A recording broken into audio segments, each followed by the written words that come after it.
Hi friends, welcome back to our channel. ಎಲ್ಲರೂ ಹೇಗಿದ್ದೀರಾ ಸ್ನೇಹಿತರೆ? ಎಲ್ಲರೂ ಚೆನ್ನಾಗಿದ್ದೀರಾ ಅಂತ ತಿಳ್ಕೊಳ್ತಾ ಇವತ್ತಿನ ವಿಡಿಯೋ ಪ್ರಾರಂಭ ಮಾಡ್ತಾ ಇದ್ದೀನಿ. ನಿಮ್ಗೆ ಇವತ್ತಿನ ವಿಡಿಯೋ ಸ್ವಲ್ಪನಾದರೂ ಇಷ್ಟ ಆಗಿತ್ತಂದರೆ ಪ್ಲೀಸ್ ನಿಮ್ಮ ಮುದ್ದಾದ ಒಂದು ಲೈಕ್ ಇರಲಿ. ಹಾಗೆ ಇನ್ನೂ ಯಾರೆಲ್ಲ ಸಬ್ಸ್ಕ್ರೈಬ್ ಮಾಡ್ಕೊಳ್ದೆ ನೋಡ್ತಾ ಇದ್ದೀರಾ, ಪ್ಲೀಸ್ ಸಬ್ಸ್ಕ್ರೈಬ್ ಮಾಡ್ಕೊಂಡು ನೋಡಿ, ಸಪೋರ್ಟ್ ಮಾಡಿ ಅಂತ ಕೇಳ್ಕೊಳ್ತೀನಿ ಸ್ನೇಹಿತರೆ. ಹಾಗೆ ಎಂದಿನಂತೆ ಒಂದು ಪುಟ್ಟದಾದ ರಂಗೋಲಿ ಸ್ನೇಹಿತರೆ. ಇದಂತೂ ರಂಗೋಲಿ ಎಲ್ರಿಗೂ ಬರುತ್ತೆ. ಒಂದೊಂದು ಸಲ ಹಾಕ್ತಾ ಇರ್ತೀನಿ ಸ್ನೇಹಿತರೆ, ಇಷ್ಟ ಆಗುತ್ತೆ ಅವಾಗ ಹಾಕಿರ್ತೀನಿ. ಹಾಗೆಯೇ ನಂತರದಲ್ಲಿ ಹಾಲು ಸ್ನೇಹಿತರೆ. ಮುಂಜಾನೆ ಎದ್ದಿದ ತಕ್ಷಣ ಮಕ್ಕಳಿಗೆ ಅಂತಂದ್ರೆ ಒಂದು ಕಪ್ ಹಾಲು ಕೇಳ್ತಿರ್ತಾರೆ. ಹಾಗಾಗಿ ಹಾಲು ಬಿಸಿ ಮಾಡಿಕೊಟ್ಟೆ ಅಂತಂದರೆ ತುಂಬಾ ಖುಷಿಯಾಗುತ್ತೆ ಸ್ನೇಹಿತರೆ. ನಂತರದಲ್ಲಿ ನನಗೆ ಇಲ್ಲಿ ಎಳ್ಳೀರು ಊರಿಂದ ತಗೊಂಡು ಬಂದಿದ್ರಲ್ಲ, ಹಾಗಾಗಿ ಅದು ಇತ್ತಲ್ಲ. ಹಾಗೆಯೇ ಅದು ನಮ್ಮ ಮನೆಯವರೆಲ್ಲ ಅದು ಏನು ಗಂಜಿ ಹೆಂಗಿರುತ್ತಲ್ಲ ಅದನ್ನೆಲ್ಲ ಅದರೊಳಗಡೆ ಹಾಕ್ಬಿಟ್ಟಿದ್ದಾರೆ. ಹಾಗಾಗಿ ನಾನು ಒಂದು ಕಪ್ಪು ಎಳ್ನೀರು ಕುಡಿತಾಯಿದ್ದೀನಿ ಸ್ನೇಹಿತರೆ. ತುಂಬಾ ಒಳ್ಳೆಯದು. ಹಾಯ್ ಫ್ರೆಂಡ್ಸ್, ಸ್ನೇಹಿತರೆ, ಚವಳಿಕಾಯಿ ಪಲ್ಯ ಮಾಡೋದಕ್ಕೆ ಚವಳಿಕಾಯಿ, ಗೋರಿಕಾಯಿ ಅಂತ ಕರಿತೀವಿ ನಮ್ಮೂರ ಕಡೆ. ನೋಡಿ, ಈ ರೀತಿಯಾಗಿ ಎಲ್ಲ ಚಿಕ್ಕದಾಗಿ ಕಟ್ ಮಾಡ್ಕೊಂಬಿಟ್ಟು ಸ್ವಲ್ಪ ತೊಳೆದು ಸ್ವಲ್ಪ ಎಣ್ಣೆ ಹಾಕಿ ಹುರ್ಕೊಳ್ಬೇಕು. ಚೆನ್ನಾಗಾಗುತ್ತೆ ಪಲ್ಯ. ಹಾಗಾಗಿ ಹುರ್ಕೊಳ್ತಿದ್ದೀನಿ. ಹಾಗೇನು ಮಾಡ್ಬೋದು, ಈ ಥರ ಹುರಿದ್ಬಿಟ್ಟು ಮಾಡಿದ್ರೆ ಇನ್ನೊಂದು ರುಚಿ ಇನ್ನೊಂದು ಥರ ಬರುತ್ತೆ, ಚೆನ್ನಾಗಿರುತ್ತೆ. ಹಾಗಾಗಿ ನನ್ನ ಕೈ ಇದೇನಪ್ಪ ಅಂದ್ಕೊಳ್ಬೇಡಿ, ಗೋಧಿ ಹಿಟ್ಟು ಕಲಿಸಿದ್ನಲ್ಲ ಚಪಾತಿಗೆ, ಹಾಗಾಗಿ ಅದೇ ಕೈಯಲ್ಲಿ ಇದನ್ನು ಮಾಡ್ತಾಯಿದ್ದೀನಿ ಅಷ್ಟೇ. ಈಗ ಚೆನ್ನಾಗಿ ಹುರ್ಕೊಳ್ಬೇಕು ಸ್ನೇಹಿತರೆ. ಹುರ್ಕೊಂಡು ಮಾಡಿದ್ರೆ ಪಲ್ಯ ಸೂಪರಾಗಿರುತ್ತೆ. ನೋಡಿ ಎಷ್ಟು ಚೆನ್ನಾಗಿ ಇದಾಗಿದೆಯಲ್ಲ, ಈ ರೀತಿ ಹುರ್ಕೊಳ್ಬೇಕು. ಸ್ವಲ್ಪ ಕೆಂಪಾಗೋವರೆಗೂ ಚೆನ್ನಾಗಿ ಹುರ್ಕೊಂಡ್ಬಿಟ್ರೆ ತುಂಬಾ ಚೆನ್ನಾಗಿರುತ್ತೆ ಸ್ನೇಹಿತರೆ. ಈಗ ಇದನ್ನು ಒಂದು ಪ್ಲೇಟಿಗೆ ಹಾಕ್ಕೊಳ್ತೀನಿ. ಸಾಕಾಗಿದೆ. ಇದೇ ಕಡಾಯಿಗೆ ಎಣ್ಣೆ ಹಾಕ್ಕೊಳ್ತಿದ್ದೀನಿ ಸ್ನೇಹಿತರೆ. ಏನಾಗಲ್ಲ, ತೊಳೆದೆ ಎಲ್ಲ ಹುರಿದಿರ್ತೀವಲ್ಲ, ಹಾಗಾಗಿ ಸ್ವಲ್ಪ ಎಣ್ಣೆ ಹಾಕ್ಕೊಂಡಿದ್ದೀನಿ. ಎಣ್ಣೆ ಬಿಸಿಯಾಗಿದೆ. ಈಗ ಸ್ವಲ್ಪ ಸಾಸಿವೆ ಕರಿಬೇವು ಹಾಕ್ಕೊಂಡು ಈರುಳ್ಳಿ ಹಾಕ್ಕೊಳ್ತಿದ್ದೀನಿ. ಈರುಳ್ಳಿ ಫ್ರೈ ಆಗಿದೆ ಸ್ನೇಹಿತರೆ. ಟೊಮೊಟೊ ಸೇರಿಸ್ಕೊಳ್ತಾ ಇದ್ದೀನಿ. ಟೊಮೊಟೊನ ಸ್ವಲ್ಪ ಚೆನ್ನಾಗಿ ಫ್ರೈ ಮಾಡ್ಕೊಳ್ಳೋಣ.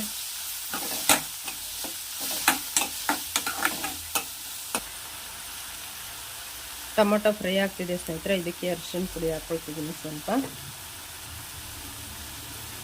ಹಾಗೆಯೇ ಖಾರದ ಪುಡಿ ಸ್ನೇಹಿತರೆ. ಇದು ಖಾರದ ಪುಡಿ ಹೆಚ್ಚಿಗೆ ಇದೆ, ಮತ್ತು ಬೇಸಿಗೆ ಇರೋದ್ರಿಂದ ಸ್ವಲ್ಪ ಖಾರ ಎಲ್ಲ ಕಡಿಮೆ ಮಾಡಬೇಕಾಗತ್ತೆ.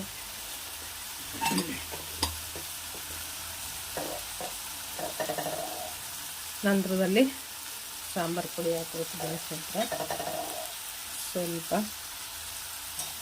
ಇದೆಲ್ಲವನ್ನು ಚೆನ್ನಾಗಿ ಸ್ವಲ್ಪ ಫ್ರೈ ಮಾಡ್ಕೊಳ್ಳೋಣ.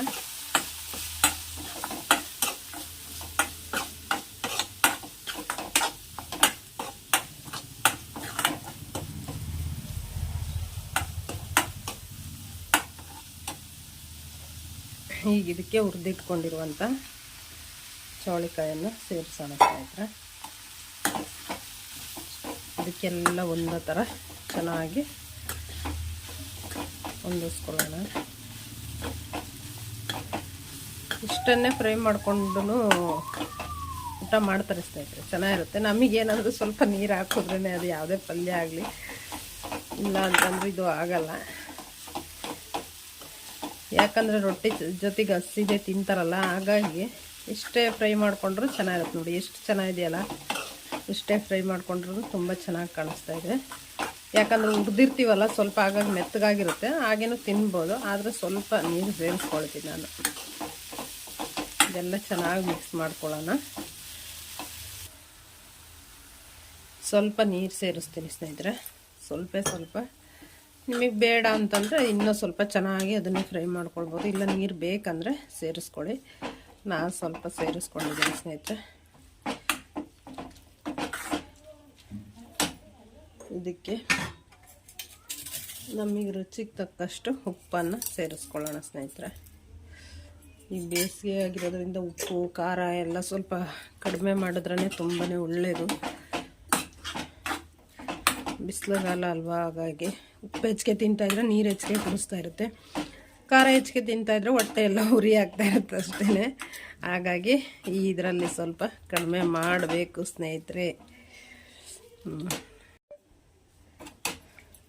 ಇಷ್ಟೇ ಸಾಕು. ಈಗ ಒಂದು ಲಿಡ್ ಕ್ಲೋಸ್ ಮಾಡಿ ಕುದಿಸ್ಕೊಳ್ತೀನಿ ಸ್ನೇಹಿತರೆ. ಇದಕ್ಕೆ ಈಗ ಸ್ನೇಹಿತರೆ ಕೊತ್ತಂಬರಿ ಸೊಪ್ಪು ಸೇರಿಸ್ಕೊಳ್ತಾ ಇದ್ದೀನಿ.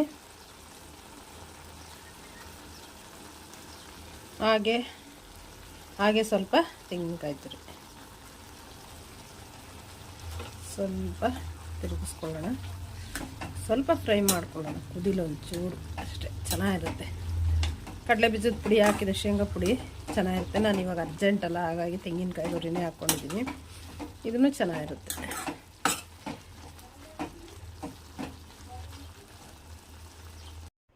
ಇಲ್ಲಿ ಬಂದುಬಿಟ್ಟು ಸ್ನೇಹಿತರೆ, ನಾನು ಟಿಫನ್ ಮಾಡೋ ಟೈಮಿಗೆ ಮಗ ಬಂದುಬಿಟ್ಟು ಅವರು ಬೇಗ ತಿಂಡಿ ತಿಂದಿರ್ತಾರೆ. ನನ್ನದೇ ಸ್ವಲ್ಪ ಲೇಟ್ ಆಗ್ತಾಯಿದೆ ಇವಾಗ. ಹಾಗಾಗಿ ಸ್ವಲ್ಪ ಜ್ಯೂಸ್ ಮಾಡಿಕೊಡ್ಲೇನಮ್ಮ ನಿನಗೆ ಅಂತ ಕೇಳ್ದೆ. ಬೇಡ ಅಂತಂದೆ. ನಾನು ಮಾಡ್ಕೊಳ್ತೀನಿ ಅಂತೇಳಿ ಎಲ್ಲ ರೆಡಿ ಮಾಡ್ಕೊಳ್ತಾ ಇದ್ದೆ. ಹಾಗಾಗಿ ನನಗೆ ಕೇಳಿದಕ್ಕೆ ಬೇಡ ಅಂದಿದ್ದಕ್ಕೆ ಸ್ವಲ್ಪ ಹಣ್ಣಾದರೂ ಕಟ್ ಮಾಡ್ಕೊಡ್ತೀನಿ ತಾಳಮ್ಮ ಅಂಥೇಳಿ ಕಟ್ ಮಾಡ್ಕೊಡ್ತಿದ್ದಾನೆ ನೋಡಿ ಸ್ನೇಹಿತರೆ. ಹಾಗೆಯೇ ಅವನೊಂದು ಗ್ಲಾಸ್ ಜ್ಯೂಸ್ ಮಾಡ್ಕೊಂಡು ಕುಡ್ದ. ಹಾಗೆಯೇ ತಮ್ಮಗೂ ಬಂದಾಗ ಮಾಡಿಕೊಡ್ತೀನಿ ಅಂತೇಳಿ ಎಲ್ಲ ಕಟ್ ಮಾಡಿ ಎತ್ತಿಟ್ಟಿದ್ದ ಸ್ನೇಹಿತರೆ. ಈ ರೀತಿಯಾಗಿ ಮಾಡ್ತಾಯಿರ್ತಾರೆ ಮಕ್ಕಳಿದ್ರು ಅಂತಂದರೆ ಒಂದಲ್ಲ ಒಂದು ಕೆಲಸದಲ್ಲಿ ಎಲ್ಪ್ ಮಾಡ್ತಾಯಿರ್ತಾರೆ. ತುಂಬಾ ಖುಷಿ ಆಗ್ತಾಯಿರುತ್ತೆ. ಈಗ ಸ್ವಲ್ಪ ಎಕ್ಸಾಮ್ಗಳೆಲ್ಲ ಇರೋದ್ರಿಂದ ಸ್ವಲ್ಪ ಹೀಗೆ ಚಿಕ್ಕದು ಪುಟ್ಟದ್ದು ಅಂತ ಏನಿಲ್ಲ. ಇವನು ದೊಡ್ಡ ಮಗ ಇದ್ದ ಅಂತಂದರೆ ಎಲ್ಲ ಕೆಲಸದಲ್ಲೂ ಸ್ವಲ್ಪ ನನಗೆ ಸಹಾಯ ಮಾಡ್ತಾನೆ ಅಂತಲೇ ಹೇಳ್ಬೋದು ಸ್ನೇಹಿತರೆ. ತುಂಬಾ ಹೆಲ್ಪ್ ಆಗುತ್ತೆ ಅಂತ ಅನ್ಬೋದು. ಪ್ರತಿಯೊಂದು ಎಲ್ಲದರಿಂದಲೂ ಮಾಡಿಕೊಡ್ತಾ ಇರ್ತಾನೆ. ಹಾಗೆ ನಂತರದಲ್ಲಿ ನಾನಿಲ್ಲಿ ಟಿಫನಿಗೆ ಬಂದುಬಿಟ್ಟು ಚಪಾತಿ, ಹಾಗೆ ಚೌಳಿಕಾಯಿ ಪಲ್ಯ, 1 ಕಪ್ ಹಣ್ಣು ಸ್ನೇಹಿತರೆ, ಹಾಗೆಯೇ 1 ಸ್ಪೂನು ಏನು ಅಗಸೆ ಚಟ್ನಿ ಪುಡಿ ಮಾಡಿದ್ವಲ್ಲ, ಅಗಸೆ ಹಿಂಡಿ, ಅದನ್ನು ಹಾಕ್ಕೊಂಡಿದ್ದೀನಿ ಸ್ನೇಹಿತರೆ. ಇದು ಇಷ್ಟು ಬೆಳಗಿನ ತಿಂಡಿ ಆಗಿತ್ತು ಸ್ನೇಹಿತರೆ. ನಂತರದಲ್ಲಿ ಸಂಜೆ ಅಡುಗೆದೇ ಶೇರ್ ಮಾಡ್ಕೊಂಡಿದ್ದೀನಿ, ನೋಡ್ಕೊಂಬನ್ನಿ. ಹಾಯ್ ಫ್ರೆಂಡ್ಸ್, ಇಲ್ಲಿ ನಾನು ಸೊಪ್ಪಿನ ಸಾಂಬಾರು, ಪಾಲಕ್ ಸೊಪ್ಪು ಬೇಳೆ ಎಲ್ಲ ಹಾಕ್ಬಿಟ್ಟು ಸಾಂಬಾರು ಮಾಡ್ತಾಯಿದ್ದೀನಿ ಸ್ನೇಹಿತರೆ. ಅದು ರೆಸಿಪಿ ಶೇರ್ ಮಾಡ್ಕೊಳ್ತಾಯಿದ್ದೀನಿ.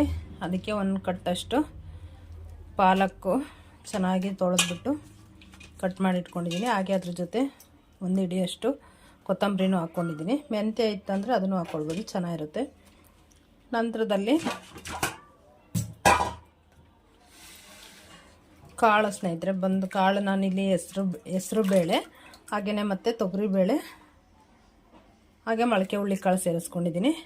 ನೀವು ಮೊಳಕೆ ಹುಳ್ಳಿಕಾಳು ಬೇಡ ಅನ್ನೋದಾದರೆ ಹೆಸರುಬೇಳೆ, ತೊಗರಿಬೇಳೆ ಎರಡನ್ನೇ ಸೇರಿಸ್ಕೊಳ್ಬೋದು ಸ್ನೇಹಿತರೆ. ತುಂಬಾ ಚೆನ್ನಾಗಿರುತ್ತೆ. ನಾನಿದು ಹೆಸ್ರು ಕಾಳನ್ನು ಇದನ್ನು ಒಡೆದಿಟ್ಕೊಂಡಿದ್ನಲ್ಲ, ಬೀಸಿ ಅಂದರೆ ಕಾಳನ್ನು ಒಡೆದಿಟ್ಕೊಂಡಿದ್ನಲ್ಲ, ಅದು ಹಾಗಾಗಿ ಸೇರಿಸ್ಕೊಳ್ತಾ ಇದ್ದೀನಿ. ಯಾಕಂದರೆ ಇವಾಗ ಬಿಸಿಲುಗಾಲ ಹೆಚ್ಚಿಗೆ ಆಗಿರೋದ್ರಿಂದ ಇದು ಹೆಸ್ರು ಕಾಳು ಬಂದುಬಿಟ್ಟು ತಂಪನ್ನು ಕೊಡುತ್ತಲ್ವ, ಹಾಗಾಗಿ ಸ್ವಲ್ಪ ಸೇರಿಸ್ಕೊಂಡಿದ್ದೀನಿ. ನೀವು ಮೊಳಕೆ ಹುಳ್ಳಿಕಾಳು ಬೇಡ ಅಂತ ಅನ್ನೋದಾದ್ರು ಸ್ಕಿಪ್ ಮಾಡ್ಕೊಬೋದು. ಬೇಕಂದ್ರೆ ಬರೀ ನಾವು ಹೆಸರು ಬೇಳೆ ಹಾಕ್ಕೊಳ್ತೀವಿ ಅನ್ನೋದಾದ್ರೂ ಹಾಕ್ಕೊಳ್ಬೋದು ಸ್ನೇಹಿತರೆ, ಚೆನ್ನಾಗಿರುತ್ತೆ.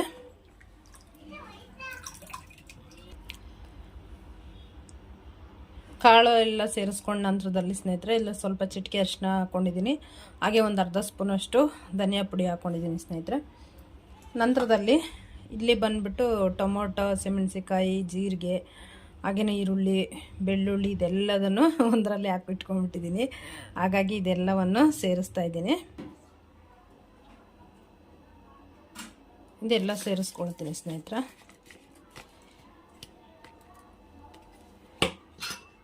ನಂತರದಲ್ಲಿ ಸ್ವಲ್ಪ ತೆಂಗಿನ ತುರಿ ಸ್ನೇಹಿತರೆ, ಇದನ್ನಂತೂ ಎಲ್ಲೋದ್ರೂ ಬಿಡೋ ಹಾಗೆ ಇಲ್ಲ ತೆಂಗಿನ ತುರಿನ.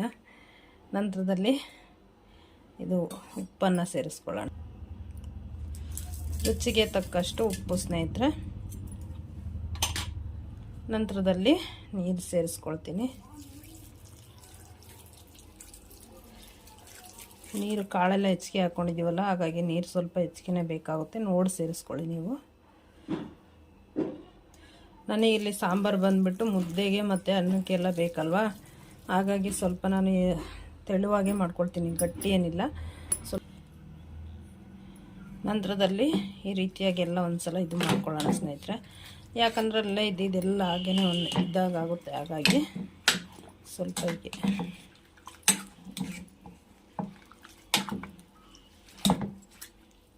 ನಂತರ ಲಿಡ್ ಕ್ಲೋಸ್ ಮಾಡಿ ಇಡೋಣ. 2 ರಿಂದ 3 ವಿಸಿಲ್ ಮಾಡಿಸ್ಕೊಂಡ್ರೆ ಸಾಂಬಾರು ಚೆನ್ನಾಗಿರುತ್ತೆ.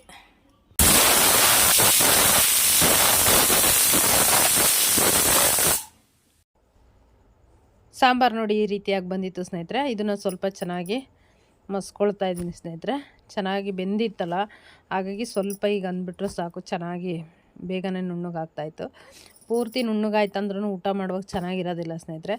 ಸ್ವಲ್ಪ ಅಲ್ಲಲ್ಲೇ ಸಿಗ್ತಾಯಿತ್ತಂದ್ರೇ ತುಂಬ ಚೆನ್ನಾಗಿರುತ್ತೆ. ಹಾಗೆಯೇ ಇದಕ್ಕೊಂದು ಒಗ್ಗರಣೆ ಮಾಡ್ಕೊಂಬಿಟ್ರೆ ಇನ್ನೂ ಚೆನ್ನಾಗಿರುತ್ತೆ ಸ್ನೇಹಿತರೆ. ಸ್ವಲ್ಪ ಇದು ಗಟ್ಟಿ ಆಯಿತು ಅಂತ ಅನಿಸುತ್ತೆ ಸ್ನೇಹಿತರೆ, ಪರವಾಗಿಲ್ಲ, ಮುದ್ದಿಗೆಲ್ಲ ಬೇಕಲ್ವ, ಹಾಗಾಗಿ ಮುದ್ದಿಗೆ ತುಂಬಾ ನೀರಾಗಿದ್ರೂ ಚೆನ್ನಾಗಿರಲ್ಲ.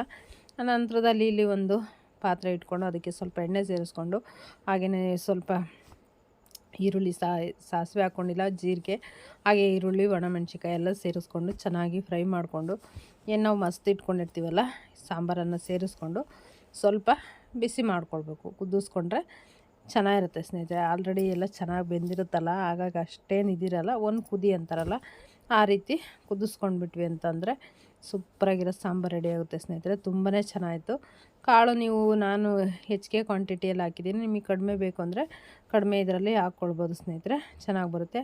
ಹಾಗೆಯೇ ಇಲ್ಲಿ ಬಂದುಬಿಟ್ಟು ಸ್ವಲ್ಪ ಇದೆಲ್ಲ ಸಾಂಬಾರಿತ್ತು ಅಂತಂದರೆ ಹಪ್ಳ ಸಂಡಿಗೆ ಏನಾದರೂ ಇರಬೇಕಲ್ವ, ಹಾಗಾಗಿ ಅಲಸಂಡೆ ಕಾಳು ವಡೆ ಮಾಡ್ತಾಯಿದ್ದೀನಿ ಸ್ನೇಹಿತರೆ. ಇದು ತುಂಬ ದಿನದಿಂದ ಮಾಡಬೇಕು ಅಂದ್ಕೊಂಡು ಮಾಡೋದಕ್ಕೆ ಆಗ್ತಾಯಿರಲಿಲ್ಲ, ಇವತ್ತೇ ಅದಕ್ಕೆ ಟೈಮ್ ಇದು ಬಂದಿದೆ ಅಂತ ಹೇಳ್ಬೋದು. ಇಲ್ಲಿ ಸ್ವಲ್ಪ ನಾನು ಅಲಸಂಡೆ ಕಾಳು ನೆನೆಸಿರುವಂಥದ್ದು ಅಲಸಂಡೆ ಕಾಳು ಬೇಳೆ ಹಾಕ್ಕೊಂಡಿದ್ದೀನಿ. ಅದಕ್ಕೇ ಹಸಿಮೆಣ್ಸಿಕಾಯಿ, ಶುಂಠಿ, ಸಾಲ್ಟು, ಕೊತ್ತಂಬರಿ ಸೊಪ್ಪು, ನೀವೆಲ್ಲ ಬೇಕಂದ್ರೆ ಏನು ಮೆಣಸು ಬರುತ್ತಲ್ಲ ಅದು ಎಲ್ಲದನ್ನು ಹಾಕ್ಕೊಳ್ಬೋದು ಸ್ನೇಹಿತರೆ. ಹಾಕ್ಕೊಂಡ್ಬಿಟ್ಟು ತರ್ತರೆಯಾಗಿ ರುಬ್ಕೊಳ್ಬೇಕು, ನೈಸ್ ಬೇಡ, ತರ್ತರೆಯಾಗಿ ರುಬ್ಕೊಂಡ್ರೆ ತುಂಬಾ ಚೆನ್ನಾಗಿರುತ್ತೆ. ಹಾಗೆಯೇ ಅದಕ್ಕೆ ಉದ್ದುದ್ದ ಕಟ್ ಮಾಡಿ ಹಾಕ್ಕೊಂಡ್ಬಿಟ್ಟಿದ್ದೀನಿ ಈರುಳ್ಳಿ. ನೀವು ಚಿಕ್ಕದಾಗಿ ಬೇಕಂದ್ರೂ ಕಟ್ ಮಾಡಿ ಹಾಕ್ಕೊಳ್ಬೋದು, ಇಲ್ಲ ಹಾಗೆಯೇ ಸ್ಕಿಪ್ ಮಾಡಿಬಿಟ್ಟು ಬರೀ ಅದನ್ನೇ ಹಾಕ್ಕೊಳ್ತೀವಿ ಅಂದ್ರೂ ಹಾಕ್ಕೊಳ್ಬೋದು. ಅದಕ್ಕೆ ಸ್ವಲ್ಪ ಹೆಚ್ಚಿಗೆ ಕೊತ್ತಂಬರಿ ಸೊಪ್ಪು ಎಲ್ಲ ಹಾಕ್ಬಿಟ್ಟು ಮಾಡಿ ಅಂದರೆ ತುಂಬಾ ಚೆನ್ನಾಗಿರುತ್ತೆ ಸ್ನೇಹಿತರೆ. ನಾನಿಲ್ಲಿ ಈರುಳ್ಳಿನ ದೊಡ್ಡದಾಗೆ ಕಟ್ ಮಾಡಿ ಹಾಕ್ಕೊಂಡಿದ್ದೀನಿ, ಉದ್ದುದಕ್ಕೆ ಹೆಚ್ಚಿಬಿಟ್ಟು ಹಾಕ್ಕೊಂಡಿದ್ದೀನಿ, ತುಂಬ ಚೆನ್ನಾಗಿತ್ತು. ಹಾಗೆಯೇ ಅದೆಲ್ಲ ಕಲಿಸ್ಬಿಟ್ಟು ಇದಕ್ಕೆ ಸೋಡಾ ಅದು ಎಲ್ಲ ಏನು ಹಾಕೋ ಅವಶ್ಯಕತೆ ಇಲ್ಲ, ತುಂಬಾ ಚೆನ್ನಾಗಿ ಬರುತ್ತೆ ಸ್ನೇಹಿತರೆ. ಎಲ್ಲ ಉಂಡೆ ಮಾಡಿ ಇಟ್ಕೊಂಡಿದ್ದೀನಿ ಕಲಸಿ. ಬೇಗ ಅದು ಉಂಡೆ ಇತ್ತಂದರೆ ತೆಗೆದು ಬೇಗ ಎಣ್ಣೆ ಒಳಗಡೆ ಹಾಕ್ಬೋದು ಅಂತೇಳಿ ನನಗೆ ಸ್ವಲ್ಪ ಇದು ಮಾಡ್ಕೊಂಡು ಹಾಕ್ತಾಯಿದ್ದೀನಿ. ಯಾಕಂದ್ರೆ ಮೊನ್ನೆ ಎಲ್ಲ ಒಂದು ಸ್ವಲ್ಪ ಕೈಗೆಲ್ಲ ಇದೆ, ಹಾಕೋ ಟೈಮಿಗೆ ಎಣ್ಣೆ ಈ ರೀತಿಯಾಗಿ ಇದು ಆಗಿದೆ, ಹಾಗಾಗಿ ನಿಧಾನಕ್ಕೇ ಬಿಡ್ತಾಯಿದ್ದೀನಿ ಸ್ನೇಹಿತರೆ. ಈ ರೀತಿ ಒಂದೊಂದಾಗಿ ಹಾಕ್ಬಿಟ್ಟು ಚೆನ್ನಾಗಿ ಒಂಬಣ್ಣ ಬರೋವರೆಗೂ ನಾವು ಕರ್ದ್ಕೊಂಡ್ಬಿಟ್ವಿ ಅಂತಂದರೆ ಅಲಸಂಡೆ ಕಾಳು ವಡೆ ರೆಡಿ ಆಗುತ್ತೆ ಸ್ನೇಹಿತರೆ. ತುಂಬಾ ಚೆನ್ನಾಗಿರುತ್ತೆ. ಇದು ಅಂತೂ ಹಸಿ ಕಾಳು ಬರ್ತಾ ಇರುತ್ತಲ್ಲ, ಆ ಸೀಸನ್ನಲ್ಲಿ ಮಾಡಿವಿ ಅಂದರೆ ಹಸಿ ಕಾಳಿಂದ ಹಾಗೆಯೇ ತರ್ತರಿಯಾಗಿ ರುಬ್ಬಿಟ್ಟು ಮಾಡಿದ್ವಿ ಅಂತಂದರೆ ಸಖತ್ತಾಗಿರುತ್ತೆ ಸ್ನೇಹಿತರೆ. ಇದು ರೆಸಿಪಿ ಬಂದ್ಬಿಟ್ಟು ಕವಿತಾನೇ ಹೇಳ್ಕೊಟ್ಟಿದ್ದು. ಅವ್ರ ಊರಲ್ಲಿ ಸಿಗ್ತವೆ ಅಂತೇಳಿ, ತುಂಬ ನಮ್ಮೂರಲ್ಲಿ ಫೇಮಸ್ ಆ ಸೀಸನಲ್ಲಿ, ತುಂಬ ಚೆನ್ನಾಗಿರುತ್ತೆ ಮಾಡಾಕ ಅಂತೇಳಿ ಒಂದು ಸಲ ನಮ್ಮ ಮನೆಗೆ ಬಂದಾಗ ಅಲಸಂಡೆ ಕಾಳು ನೋಡಿ ಹೇಳಿದ್ದು, ಹಾಗಾಗಿ ಅವತ್ತಿಂದ ಮಾಡ್ತೀನಿ ಸ್ನೇಹಿತರೆ. ಮಕ್ಕಳು ಅಷ್ಟೇ ಇಷ್ಟಪಟ್ಟು ತಿಂತಾರೆ, ತುಂಬಾ ಚೆನ್ನಾಗಿರುತ್ತೆ. ಇದು ಅಲಸಂಡೆ ಕಾಳು ವಡೆ ಅಂತಲೇ ಗೊತ್ತಾಗೋದಿಲ್ಲ ಸ್ನೇಹಿತರೆ, ಅಷ್ಟು ಚೆನ್ನಾಗಿರುತ್ತೆ. ಹಾಗಾಗಿ ನೀವು ಒಂದು ಸಲ ಒಣ ಕಾಳಿತ್ತಂದರೆ ಅದನ್ನು ನೆನೆ ಇಟ್ಬಿಟ್ಟು ರುಬ್ಬಿ ಮಾಡಿ ಸ್ನೇಹಿತರೆ, ತುಂಬಾ ಚೆನ್ನಾಗಿರುತ್ತೆ. ನಾನು ಕಾಳೆಲ್ಲ ಮೊನ್ನೆ ಇದು ಮಾಡಿ ಇಟ್ಕೊಂಡಿದ್ನಲ್ಲ, ಹಾಗಾಗಿ ಬೇಳೆನೇ ಸೇರಿಸ್ಕೊಂಡಿದ್ದೀನಿ. ನೀವೇನು ಬೇಳೆ ಅಂತಲೇ ಏನಿಲ್ಲ, ಒಣ ಕಾಳಿತ್ತಂದರೆ ಅದನ್ನು ನೆನೆಸ್ಬಿಟ್ಟು ಒಂದು ರಾತ್ರಿ ಇಡೀ ನೆನೆಸಿಡಿ, ಏನಾಗೋದಿಲ್ಲ. ಬೆಳಗ್ಗೆ ಎದ್ಬಿಟ್ಟು ರುಬ್ಬಿ ನೀವು ಹಾಕ್ಕೊಳ್ಬೋದು ಸ್ನೇಹಿತರೆ. ನೋಡಿ ಈಗ ನೋಡ್ತಾ ಇದ್ರೆ ಎಷ್ಟು ಚೆನ್ನಾಗಿ ಕಾಣಿಸ್ತಾ ಇದೆಯಲ್ಲ, ಕಡಲೆಬೇಳೆ ವಡೆ ಕಾಣಿಸ್ತಾ ಇರುತ್ತಲ್ಲ ಆ ರೀತಿಯಾಗಿ ಕಾಣಿಸ್ತಾ ಇರುತ್ತೆ, ತುಂಬಾ ಚೆನ್ನಾಗಿರುತ್ತೆ. ಈರುಳ್ಳಿ ಎಲ್ಲ ಚೆನ್ನಾಗಿ ಫ್ರೈ ಆಗಿರುತ್ತಲ್ವ, ಹಸಿಮೆಣ್ಸಿಕಾಯಿ ಎಲ್ಲ ರುಬ್ಬಿರ್ತೀವಿ, ಹಾಗಾಗಿ ಹೆಚ್ಚಿಗೆ ಖಾರನೂ ಅನ್ನಿಸ್ತಾ ಇರಲ್ಲ, ಏನಿಲ್ಲ. ನಿಮಗೆ ಖಾರ ಬೇಕಂತಂದರೆ ಹಾಕ್ಕೊಳ್ಳಿ ಸ್ನೇಹಿತರೆ. ಇಂಥ ತಿಂಡಿಗಳು ಎಲ್ಲ ಸ್ವಲ್ಪ ಖಾರವಾಗಿದ್ರೇ ಚೆನ್ನಾಗಿರೋದು, ತುಂಬ ಚೆನ್ನಾಗಿರುತ್ತೆ. ಹಾಗೆಯೇ ಊಟಕ್ಕಿಲ್ಲಿ ಬಿಸಿ ರಾಗಿ ಮುದ್ದೆ ಸ್ನೇಹಿತರೆ. ಅದ್ರ ಜೊತೆಗೆ ಇವತ್ತು ಮಗ ಮುದ್ದೆ ನಾನು ಉಣ್ಕಟ್ತೀನಿ ಅಂತ ಹೇಳ್ಬಿಟ್ಟು ಅವನು ಮುದ್ದೆ ಮಾಡಿದ್ದಾನೆ. ನನಗೆ ಅದು ತೋರಿಸಿಲ್ಲ ನಿಮಗೆ, ಇನ್ನೊಂದು ಸಲ ಯಾವಾಗಾದರೂ ತೋರಿಸ್ತೀನಿ ಸ್ನೇಹಿತರೆ. ಕುತ್ಕೊಂಡ್ಬಿಟ್ಟು ನಾನು ಉಣ್ಕಟ್ತೀನಿ ಅಂತೇಳಿ ಅವ್ನು ಮಾಡಿದರೆ ತುಂಬ ಚೆನ್ನಾಗಿ ಬಂದಿತ್ತು ಸ್ನೇಹಿತರೆ. ಇವತ್ತಿನ ವಿಡಿಯೋ ಇಷ್ಟ ಆಗಿತ್ತು ಅಂದರೆ ಪ್ಲೀಸ್ ನಿಮ್ಮದಾದ ಒಂದು ಲೈಕ್ ಕೊಡಿ ಸ್ನೇಹಿತರೆ. ಧನ್ಯವಾದಗಳು.